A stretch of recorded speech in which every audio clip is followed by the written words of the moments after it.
பொதுவாவே எல்லாரும் பேசக்கூடிய ஒரு வார்த்தை என்னன்னா, உலகின் முதற் கடவுள் விநாயகர்ன்னு சொல்லுவாங்க. ஆனா எல்லாரும் அத சொல்லும்போது, சிவனடியார்கள் அந்த வழிபாட்டுல போறவங்க எல்லாருமே, சிவன் தான் முதல் கடவுள்ன்னு சொல்றாங்க. இப்ப நாம யார எடுத்துக்கலாம்? இந்த ஆன்மீக வழிபாட்டுல சித்தர்கள், மகான்கள், ரிஷிகள், முனிவர்கள்ன்னு சொல்றாங்க. இதுல ஒவ்வொருத்தருக்கும் உள்ள வேறுபாடுகள் பத்தி சொல்லுங்க. வேறுபாடுகள்னா இப்ப நீங்க இருக்கிறீங்க, உங்களுடைய நிலைப்பாடு ஒண்ணு. நான் இருக்கிறேன், என்னுடைய நிலைப்பாடு ஒண்ணு. ஐயா இருக்காரு, அவருடைய நிலைப்பாடு ஒண்ணு. நாம பல பிறவிகளை செய்த தவத்தின் பயனாகத்தான் நாம இப்ப இறைவனுடைய திருவடியை பிடிச்சிருக்கோம். அது மாதிரிதான் திருவண்ணாமலையில் அந்த சாமியார் பேர் என்ன? சின்ன வயசுல இதான நித்யானந்தா. இப்ப அவருக்கு வந்து சின்ன வயசுலயே இறைவன் கருணை கொடுத்ததுனால மிகப்பெரிய ஒரு மேதையானான், மிகப்பெரிய ஒரு ஞானி. அதனால பத்தி மற்றவங்க தப்பா சொல்றதை நான் ஏத்துக்க மாட்டேன். என்ன காரணம்னா, அந்த வயசுல அவருக்கு அந்த ஞானம் கிடைச்சது. இது வந்து இறைவனுடைய கருணை. அப்படி எல்லாத்துக்குமே கிடைக்கல. 3 வயசுல ஞான சம்பந்தருக்கு ஞானம் கிடைச்சது. அதே மாதிரி 2 வயசுல சிவஞான போதம் சொன்னார், சைவ சித்தாந்தம் சொன்னார். சாமி பேரு மெய்கண்ட சிவம், மெய்கண்டார். மெய்ய கண்டதுனால அவருக்கு மெய்கண்டார்னு பேர் வந்ததுங்க. ஈராண்டில் சிவஞானம் பெற்றுயர்ந்த மெய்கண்டார் இணைத்தாள் போற்றி. அப்ப 2 வயசுலயும் கிடைச்சது, 3 வயசுலயும் கிடைச்சது. சுந்தரருக்கு 16 வயசுல கிடைச்சது. அப்புறம் பார்த்தீங்கன்னா மாணிக்க வாசகருக்கு 35 வயசுல கிடைச்சது. அப்பர் சாமிக்கு 80 வயசுல வருது. வெள்ளம் தாழ் விரிசடையாய் விடையாய் விண்ணோர் பெருமானே என கேட்ட வேட்ட நெஞ்சாய் பள்ளம் தான் உழு புனலில் கீழ் மேலாக பதைத்துருகும் அவர் நிற்க. என்ன ஏண்டாக்கி பழைய அடியார்கள் எல்லாம் வர்றாங்க. இப்போ இறைவன் வர்றாரு. இறைவன் எப்படி வர்றாரு? பெரிய வெள்ளமா வர்றாரு. வெள்ளமா வந்து அங்கிருந்து கொட்டுறாரு. அப்ப அந்த பழைய அடியார்கள் எல்லாம் அப்படியே தலை குனிஞ்சு இறைவனுடைய கருணை வேணும்னு நிக்கிறாங்க. எப்படி நிக்கிறாங்கன்னா, அந்த தண்ணி அடியில் இருக்கிற கல் மாதிரி இருக்காங்க. ஆனா நாம் எப்படி இருக்கிறோம்னா, ஒரு காகிதம் மாதிரி, ஒரு குப்பை மாதிரி வந்து மேல இறைவனுடைய நேரம். அப்பா ரைட்டு, நல்லா இருக்கியா? இதுதான்.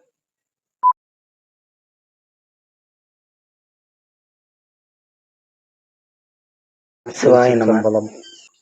ஆன்மீகத்தை பத்தி கொஞ்சம் சொல்லுங்களேன். ஆன்மீகம் என்றால் அது பத்தி. ஆன்மீகம்னால இறைவனுடைய கருணை நமக்கு இந்த பிறவியில் கிடைத்தால் மாத்திரமே, மாணிக்கவாச பெருமாள் சொன்னல, அவன் அருளாலே அவன் தாழ் வணங்கி, இந்த அவன் அருள் இருந்தா மட்டும்தான் அவனுடைய திருவடியை பற்ற முடியும். இது அப்பர் சாமி இதை விட அழகா சொல்லுவார். என்ன ஏதும் அறிந்திறான் எம்பிரான். நான் யாருங்கிறத சாமிக்கு தெரியல, தன்னை நானும் உன்னேதும் அறிந்திறான். இந்த ஒரு சாமி சிவன் இருக்காருங்கிறது எனக்கு தெரியல, என்னை தன் அடியான் என்று அறிதலும். சாமி பார்த்தாரு, இவன் நம்ம நாயாச்சே வீணா போகுதுன்னு பிடிச்சி வச்சதுனால தன்னை நானும் பிரான் என்று அறிந்தேன் என்றான். அது இறைவன் தான் நம்மளை பிடிச்சி எடுத்து கொண்டு போயிடுறார தவிர நமக்கும் நாம செய்யற காரியத்துல ஒண்ணும் இல்லை. அதாவது பாத்தீங்கன்னா, இப்ப பொதுவாவே எல்லாரும் பேசக்கூடிய ஒரு வார்த்தை என்னன்னா, உலகின் முதற் கடவுள் விநாயகர்ன்னு சொல்லுவாங்க. ஆனா எல்லாரும் அதை சொல்லும்போது, சிவனடியார்கள் அந்த வழிபாட்டுல போறவங்க எல்லாருமே சிவன் தான் முதல் கடவுள்னு சொல்றாங்க. இப்ப நாம யாரை எடுத்துக்கலாம்? இல்ல இப்ப பாத்தீங்கன்னா, நம்ம வீட்டுல யாரை பெரிய பெரிய எடுத்துக்குவோம், அப்பனத்தை எடுத்துக்குவோம். அதேதான் சிவன். சிவன்கிறத மட்டும்தான், சிவ வழிபாட்டில் இருக்கிற எங்களை போன்றவர்கள் நம்ம குருநாதர்கிட்ட தீட்சை வாங்கி சிவனை மட்டும்தான் எடுத்துக்குவோம். நீங்க இந்த சீசன் கடவுள்கள வர்ற, இப்ப ஐயப்பன் வருது, அதுக்கப்புறம் பார்த்தீங்கன்னா இப்போ சீரடி சாய்பாபா, புட்டப்பரி சாய்பாபா, விநாயகர், முருகரை கூட ஏற்றுக்க மாட்டாங்க. இன்னும் தீவிரமா இருக்கிற சைவத்தில் இருக்கிறவங்க வந்து அம்மனை கூட ஏற்றுக்காதாம சிவன் மாத்திரமே முழுமுதற் கடவுள். அதுக்கு வந்து திருமூலர் ரொம்ப அழகா சொல்றாரு, சிவனோடு ஒக்கும் தெய்வம் தேடினும் இல்லை, அவனோடு ஒப்பாருங்கு யாவரும் இல்லை, புவனம் கடந்தன்று பொன்னொழி மின்னும் தவனச் சடைமுடி தாவரையானே. ஆக அன்பும் சிவமும் இரண்டென்பார் அறிவிலார், அன்பே சிவமாவது ஆறும் அறிகிறார். அன்பே சிவமாவது ஆறு அறிந்த பின் அன்பே சிவமாய் அமர்ந்திருந்தார். அன்புதான் சிவம், அன்பே சிவம், சிவம் அவ்வளவுதானுங்க. அந்த அன்பு இல்லாம நாம என்ன சிவத்தை எடுத்துட்டாலும் சிவன் நம்மள பார்க்க மாட்டார். இந்த ஆன்மீக வழிபாட்டுல சித்தர்கள், மகான்கள், ரிஷிகள், முனிவர்கள்னு சொல்றாங்க. இதுல ஒவ்வொருத்தருக்கும் உள்ள வேறுபாடுகள் பத்தி சொல்லுங்க. வேறுபாடுகள்னா இப்போ நீங்கள் இருக்கிறீங்க, உங்களுடைய நிலைப்பாடு ஒன்று, நான் இருக்கிறேன் என்னுடைய நிலைப்பாடு ஒன்று, ஐயா இருக்கார் அவருடைய நிலைப்பாடு ஒன்று. நாம் பல பிறவிகளை செய்த தவத்தின் பயனாகத்தான் நாம் இப்போ இறைவனுடைய திருவடியை பிடிச்சிருக்கோம். அது மாதிரி தான் சித்தர்கள்ங்கிறது வந்து அவங்களுடைய நிலைக்கு தக்கவாறு தவம் இருந்து இறைவனை பிடிச்சிருக்காங்க. முனிவர்கள்ங்கிறது பார்த்தீங்கன்னா இப்போ ஊருக்குள்ளே இப்போ நம்மளே இங்கே வீட்டில் உட்காந்து தவம் பண்ணோன்னா முடியாது. என்ன காரணம்னா அவங்க வீட்டில் பேசிகிட்டு இருப்பாங்க. இப்போ இந்த குழந்தைங்க சத்தம் போட்டிருக்கு, அக்கம் பக்கத்தில் சண்டை போட்டுக்குவாங்க, அப்போ கவனம் பூரா அங்கே போகும். அதனால தான் இப்போ முனிவர்கள்ங்கிறவங்களே என்ன பண்ணாங்கன்னா காடுகளுக்கு போனாங்க. நீங்கள் சினிமாவிலலாம் காட்டுவோம் பழைய படங்களில், அப்படியே புத்தே எந்திரிச்சு மேலேருந்து மூடிடு அந்த நிலையெல்லாம் இருப்பாங்க. அது வந்து முனிவர்கள் சொல்கிறான். சித்தர்கள்ங்கிறவங்க ஒரு ஆராய்ச்சி பண்ணி மருத்துவம் பண்ணி அவங்களும் இறைவனை பிடிச்சிட்டு இருக்காங்க. இப்போ திருமூலருங்கிறவர் வந்து ஒரு மூலங்கிற ஒரு ஆடு மேய்க்கிறவனுடைய உடம்புல அவர் போறாரு. ஆடுகள் அதாவது மூலன் இறந்துடுறான், ஆடுகள்லாம் மாடு மாடு எல்லாமே கத்துது. அந்த நேரத்தில் என்ன ஆச்சுன்னா இவர் பார்க்குறாரு, அந்த வழியாக வர்ற மூலன் பார்க்குறாரு திருமூலர். பார்த்துட்டு அந்த இடையனுடைய உடம்புல இவர் உடம்பை எடுத்து வச்சு போட்டு இடையனுடைய உடம்புல பூந்து அந்த ஆடு மாடுகளை வீட்டுக்கு ஓட்டிட்டு போனார். அங்கே போய் திரும்பி வந்து பார்க்கும்போது இந்த உடல் இல்லை. அப்போ அந்த இடையனுடைய உடலை இவர் எடுத்துட்டாரு. ஆக இது இறைவனுடைய கருணை. இப்படி ஒவ்வொருத்தருக்கு சித்தர்கள்ங்கிறது அவங்க தனி வழி. நாம ஏத்துக்கிறது ஒரே ஒரு இறைவன், சிவன். சிவன் சிவன் வழிபாடு, அவ்வளோ சிவ வழிபாடு. சித்தர்கள் எல்லாத்தையும் ஏத்துக்கிறான், அதுக்காக அவங்க பின்னால போயிட்டு இருக்கிறது இல்லை, நம்ம சிவன் பின்னாடி போயிட்டு இருக்கோம். அவ்வளவுதான். இப்ப பாத்தீங்கன்னா இளமையில் இறைவனை தேடு, முதுமையில் இறைவனை தேடுவது அது வேஸ்ட்னு சொல்றாங்க. இதுக்கு என்ன வேறுபாடு பாத்தீங்கன்னா? இதுக்கு காரணம் என்னன்னா இன்றைய கல்வி முறைகள்.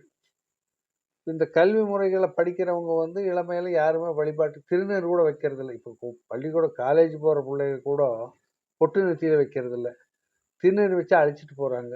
இதுக்கு காரணம் வந்து இந்த விஞ்ஞான உலகத்தில் வேகமாக போயிட்டு இருக்கிற உலகத்தில் நாம் எல்லாருமே இன்றைக்கு படிப்பு தான் பெருசு, கல்வி தான் பெருசு, ஆன்மீகத்துக்கு தொடர்பு இல்லைங்கிறாங்க. ஆனால் இப்போ நம்ம திருவண்ணாமலையில் அந்த சாமியார் பேர் என்ன, சின்ன வயசுல இதான நித்யானந்தா. இப்போ அவருக்கு வந்து சின்ன வயசுலேயே இறைவன் கருணை கொடுத்ததுனால மிகப்பெரிய ஒரு மேதையானான், மிகப்பெரிய ஒரு ஞானி.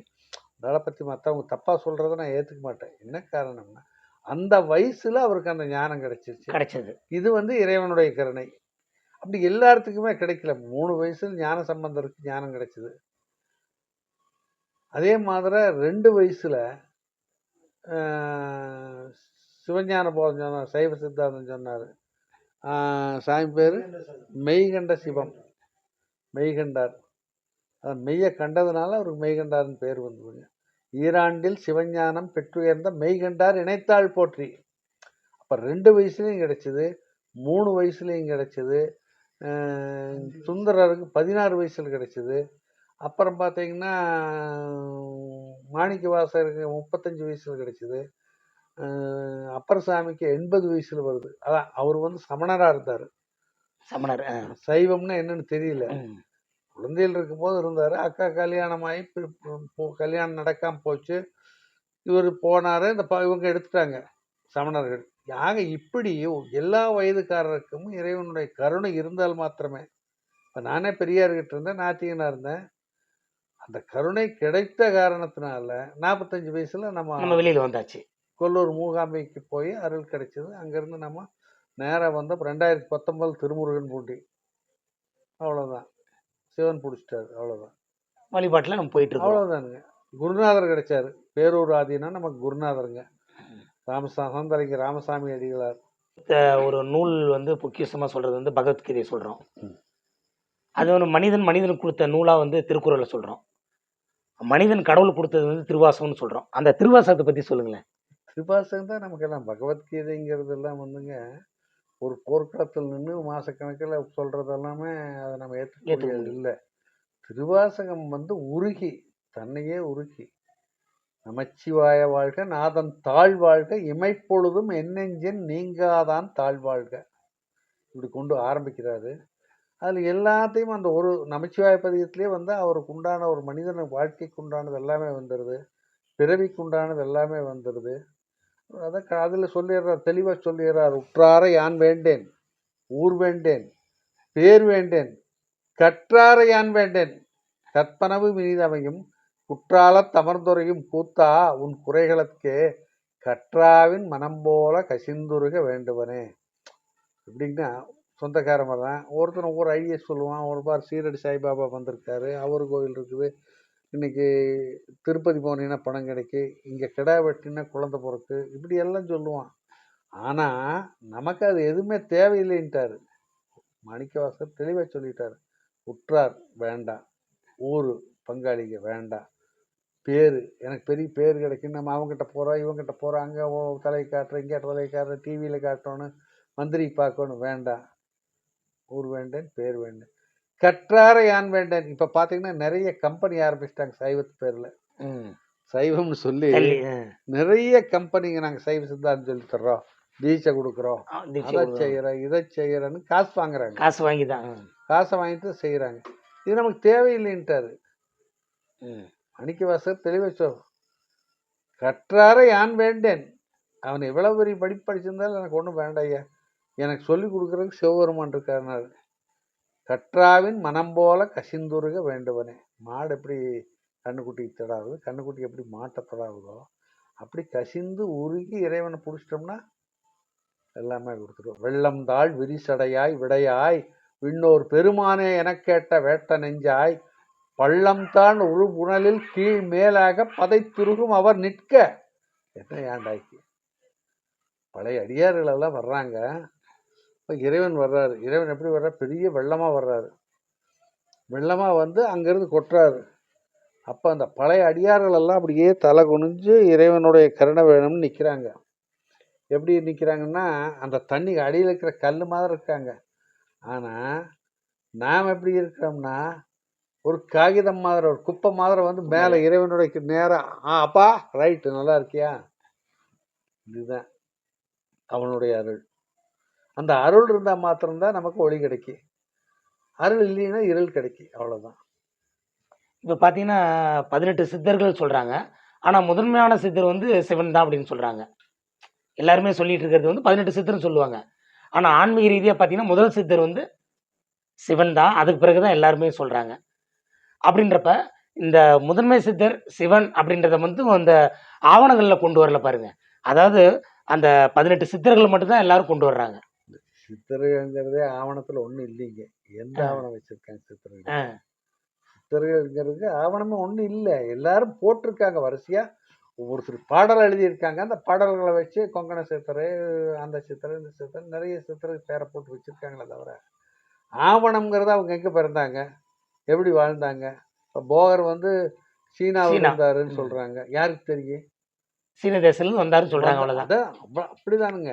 இப்போ இங்க வந்து நிறைய பாத்தீங்கன்னா இப்போ பழனியில ஒரு கீழே புலிப்பாணி சித்தர், மேல அந்த சாக்கடை சித்தர், இன்னைக்கு கணக்கம்பட்டியார், இப்படி கணக்கம்பட்டி சித்தருங்கிறாங்க.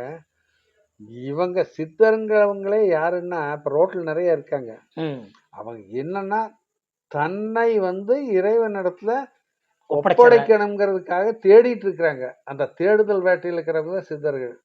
நாம என்ன பண்றோம்? அவனை போய் உட்காந்துட்டு இருக்கிறவனை கிள்ளாம கடிக்காம மிட்டாய் கொடுக்காம பிஸ்கட் கொடுக்காம பண்ண இதை பண்ண. இப்போ புறவிளைஞ்சாமி எடுத்துக்கோங்க, பொள்ளாச்சி புறவிளைஞ்சு அவர் என்ன சொன்னார்? அவர் ஏதாவது விளம்பரம் தேடினாரா? ஏதாவது கேட்டாரா? காசு வாங்கினாரா? எது இல்லை, ஒன்றும் இல்லை. அவர் தன்னை, நம்மளும் அதைத்தான் செய்யறோம்ங்க. இதைத்தான் முனிவர்களும் செஞ்சாங்க. நாமும் இந்த பிறவியிலிருந்து நீங்கி பிறவாத தன்மை, மீண்டும் பிறவாத தன்மைவன் தெய்தினேன் அப்படிங்க சொல்றாரு. அது பிறவாத தன்மைக்காகத்தான் நாம் இந்த பிறவி எடுத்திருக்கோம். அதுதான் வழிபாடுன்னு சொல்றோம். வழிபாடுன்னா இப்போ இந்த இடத்துல ஒரு வீடு ஆகுது, அதுக்கு ஒரு ரோடு போடுறான், அதுக்கு பேர் வழி. நம்ம ஒரு வீடு வாங்கணும்னு போனால் கூட என்ன பண்ணுவோம்? இங்கே வழி இருக்கா, இந்த வழி நல்லா இருக்கா, தார் ரோடு போட்டிருக்கானா, 30 அடி வழி இருக்கான்னு பார்ப்போம். அப்படி இருந்தால் தான் நமக்காக ஒரு வீடு வாங்குறோம். அப்படிப்பட்ட நாமோ இந்த வீடு இது மனசு, இரவல் வீடு. இல்ல உடல் உடல் உடல் உடல். இரவல் வீடு. இதைத்தான் நம்ம நெசம்னு நம்புறோம். பொய்யெல்லாம் மெய்யென்று. இது பொய்யே. இதைத்தான் மெய்யுங்கிறா. புணர்முலையாள் போகத்தே மையலுறக் கடவேனை மாளாமல் காத்தருளி தையல் இடம் கொண்டபிரான் தன் கடலை சேரும் வண்ணம் ஐயன் எனக்கு அருளியவார் ஆர்வருவார் அச்சவங்கிறார். அப்படி இந்த பிறவிங்கிற இந்த பிணியிலிருந்து நம்ம வெளியே வரணும்னா இறைவனை தீவிரமாக தேடணும். அப்படி தேடுறதுக்காகத்தான் இந்த மெய்க்கு என்ன பண்றோம்னா பொய்யான உடலுக்கு மெய்யின்னு பேரை வச்சு வழிபாடு செய்கிறோம். வழிபாடு என்பது இந்த உயிர் வெளியே போகும்போது சரியான வழியில போய் இறைவன் அடையணும். இந்த வழிபாடு. இப்ப பார்த்தீங்கன்னா, ஒவ்வொரு சில கோயில்கள், ஆலயங்கள் சொல்லும்போது, இது 1000 வருடம் பழமையானது. இது 1500 வருஷம் பழமையானதுன்னு சொல்றாங்க. அதற்கும் இப்ப கட்டிட்டு இருக்கிற ஆலயங்களுக்கும், சில ஆகம விதிகள் படி, சில சக்திகள் வந்து பழைய கோயில்களுக்கு தான் அதிகமா இருக்குன்னு சொல்றாங்க. சிவன் கோயில்களுக்கே. முருகன் கோயிலு, சிவன் கோயிலு, அந்த ஆகம விதியே வந்து அங்க தான் அதிகமா இருக்கும். அன்னைக்கு இருக்கிறது, இன்னைக்கு ஒப்பிட்டு பார்த்தாலும், அதனுடைய விதிகள், அதனுடைய வாஸ்து எல்லாமே இன்னைக்கு கரெக்டா இருக்குது. ஆனா இன்னைக்கு இருக்கிறது பூரா வியாபார ரீதியா தான் இருக்குதுன்னு சொல்றாங்க. அப்ப இதை நம்ம எப்படி எடுத்துக்கலாம்? நீங்க சொல்லிட்டீங்களே வியாபார ரீதி. உனி போய் எங்க எடுக்கிறது? இன்னைக்கு இருக்கிற திருமுருகன் பூண்டியில அந்த பெருமாள் கோயில் நாங்க 10 இப்போ 12 வருஷம் 13 வருஷம் முடிஞ்சிருச்சு.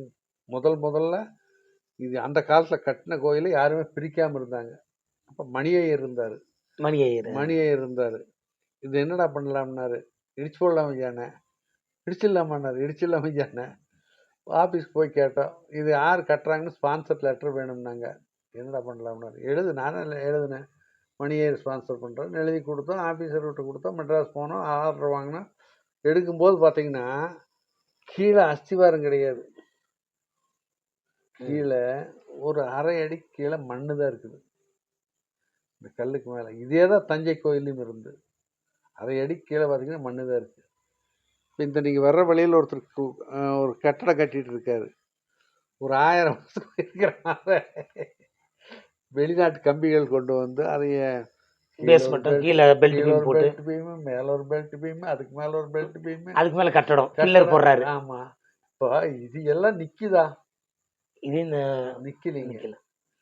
அதுதான் சொல்றது இறைவன். இப்ப தஞ்சை பெரிய கோயில் நிக்குதுன்னா இறைவனுடைய கருணை. அன்னைக்கு ஒரு கட்டுமானம். அதே மாதிரி ஒரிஷாவில் பூரி ஜெகநாதர் கோயில்.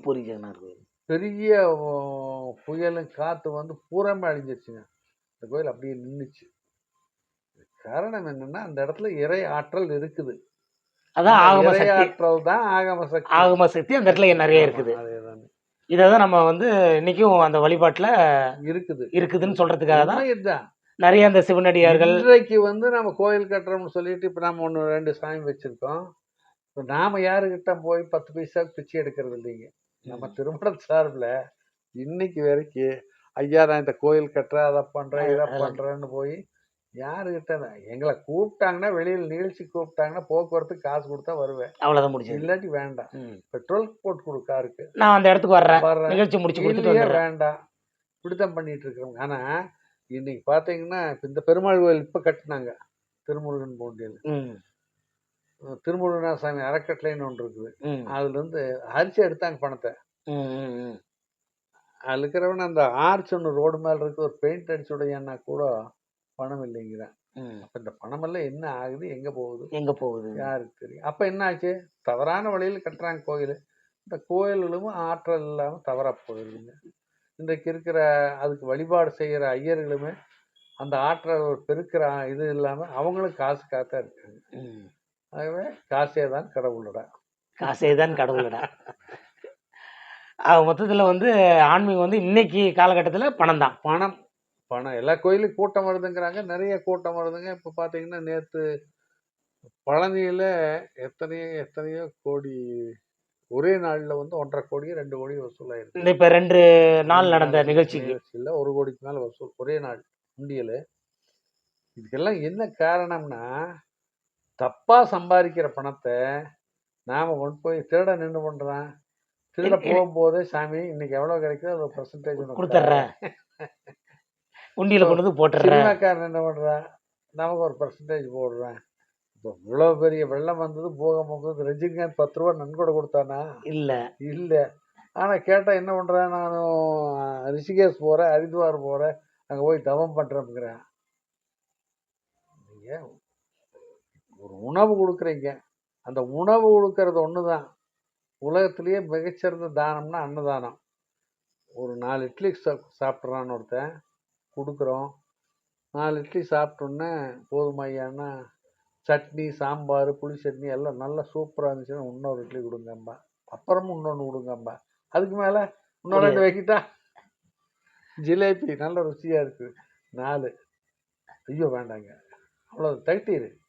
ஆனா இந்த திகட்டாத ஒரு ஆசை என்னன்னா பணம். பணம். இந்த பணம் பண்றதுக்காக தான் இன்னைக்கு ஆன்மீகங்களை ஓடிட்டு இருக்குதுங்க. இன்னைக்கு ஓடிட்டு ஜக்கி இருக்கு. வாசுதேவ் என்ன பண்றான்? பணம் தான். அவ்வளவுதான். இப்போ வேதாந்திரி மகரிஷி எடுத்துக்கலாம். அப்புறம் பெங்களூர்ல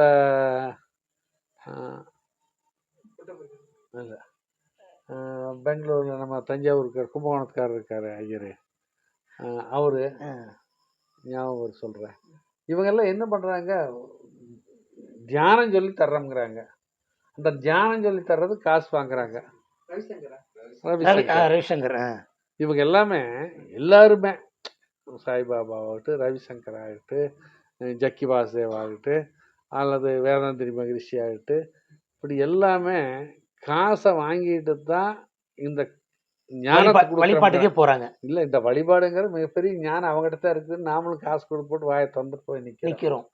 ஆனா ஏழை எளிய மக்கள், தாழ்த்தப்பட்ட பிற்படுத்தப்பட்ட மக்கள், இந்த பக்கத்துல இருக்கிற சேரிகள் இருக்கிற மக்களுக்கு யாராவது போய் பேசுறாங்க? எதுவும் கிடையாது. யாராவது சொல்றாங்க? இப்ப குழந்தைங்க வந்தது சாப்பிடுது, நம்மளோட ஒன்னா சாப்பிட வைக்கிறதுல, நம்மளோட தண்ணி கொடுக்குறோம்.